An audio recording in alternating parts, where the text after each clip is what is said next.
ഞങ്ങൾ ഒരു കുഞ്ഞിന് വേണ്ടി മാത്രമാണ് പ്രാർത്ഥിച്ചത്. എന്നാൽ ഞങ്ങൾക്ക് 3 കുഞ്ഞുങ്ങളെ തന്ന് അമ്മ മാതാവ് ഞങ്ങളെ അനുഗ്രഹിച്ചു. കുടുംബജീവിതത്തിൽ മക്കളുടെ പ്രാധാന്യം എല്ലാവർക്കും അറിയാം. ഏറ്റവും വലിയ ദുഃഖമാണ് കുഞ്ഞുങ്ങളില്ലാത്ത ദുഃഖം എന്ന് പറയുന്നത്. ആ ദുഃഖത്തിലൂടെ 15 വർഷക്കാലം കഴിഞ്ഞു പോയ ഞങ്ങൾക്ക് അമ്മ മാതാവിനോടുള്ള പ്രാർത്ഥനയിലും ഇവിടെ വന്ന് ഉടമ്പടി എടുത്തതിന് ശേഷം ഞങ്ങൾക്ക് 3 കുഞ്ഞുങ്ങളെ ലഭിക്കുകയുണ്ടായി. 2 ആൺകുട്ടികളും 1 പെൺകുഞ്ഞും. അതുപോലെ ഞങ്ങൾ ഇവിടെ നമുക്ക് ലഭിക്കുന്ന വെഞ്ചരി ഓരോ പ്രാവശ്യവും ഞാൻ 3 മാസം ഈ കുഞ്ഞുങ്ങളെ വയറ്റിലായിരുന്നപ്പോൾ UAE-യിലായിരുന്നു. അവിടുത്തെ ഡോക്ടേഴ്സ് പറഞ്ഞു, നിങ്ങൾ നാട്ടിൽ പോവുകയാണ് നല്ലത്. 3 കുഞ്ഞുങ്ങളെ കൊണ്ട് നിങ്ങൾക്ക് ഇവിടെ ട്രീറ്റ്മെൻറ്റ് ചെയ്യുന്നതിന് വളരെയധികം തുകയാകും. നിങ്ങളുടെ ശാരീരിക സുഖത്തിനും നല്ലത്. നിങ്ങൾക്ക് ആരുടെയെങ്കിലും കെയറിങ് വേണം നിങ്ങൾ നാട്ടിൽ പോകുന്നത്.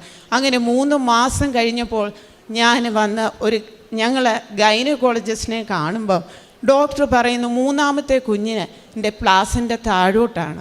ഈ കുഞ്ഞിനെ ഇവിടെ നമുക്ക് ഇരട്ട കുഞ്ഞുങ്ങളും 3 കുഞ്ഞുങ്ങളും ഒക്കെ ട്രിപ്ലെറ്റ്സും ഒക്കെ ഉണ്ടാകുന്നവർക്ക് അറിയുവാൻ സാധിക്കും.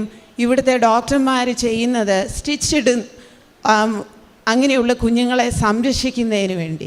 എന്നാൽ എൻ്റെ 3ാമത്തെ അടിയിൽ കിടക്കുന്ന കുഞ്ഞിൻ്റെ പ്ലാസൻ്റെ താഴെ ആയതിനാൽ ഡോക്ടർ പറഞ്ഞു, നിങ്ങൾ സ്റ്റിച്ച് ഇട്ടില്ലെങ്കിലും ഈ 3ാമത്തെ കുഞ്ഞ് നിങ്ങൾക്ക് കിട്ടാൻ സാധ്യതയില്ല, ബ്ലീഡിങ് ആയി പോകുമെന്ന്. എന്നാൽ 8 മാസം ഒരു ട്രിപ്പിൾഎക്സ് ബേബിയുടെ മദർ എന്ന് പറയുന്നവരൊക്കെ മാക്സിമം 32 വീക്സ് അല്ലെങ്കിൽ 34 വീക്സ് മാത്രമേ അവർക്ക് ആ കുഞ്ഞിനെ വഹിക്കാൻ സാധിക്കുകയുള്ളൂ. ഈ 32 വീക്സ് കംപ്ലീറ്റ് ആകുന്നത് വരെ ഒരു തുള്ളി രക്തം, ഒരു ബ്ലീഡിങ് പോലും വരാതെ മാതാവ് ഞങ്ങളുടെ കുഞ്ഞുങ്ങളെ കാത്തു സൂക്ഷിച്ചു. ആ പ്രാർത്ഥന ഞങ്ങളോട് കൂടെ ഞങ്ങൾ എല്ലാ ദിവസവും, ഞാൻ ഹസ്ബൻഡ് അവിടെ ആയിരുന്നപ്പോഴും ഞാൻ എല്ലാ ദിവസവും തിരി കത്തിച്ച് രാവിലെയും വൈകിട്ടും ഇവിടെ പറഞ്ഞിരുന്ന രീതിയിൽ ഞാൻ പ്രാർത്ഥിച്ചുകൊണ്ടേയിരുന്നു. അതേപോലെ ഏത് പ്രാവശ്യം സ്കാനിങ്ങിന് പോകുമ്പോഴും ഈ തൈലം എൻ്റെ വയറ്റിൽ പുരട്ടിയിട്ട് മാത്രമേ ഞാൻ സ്കാനിങ്ങിന് പോകാറുള്ളായിരുന്നു.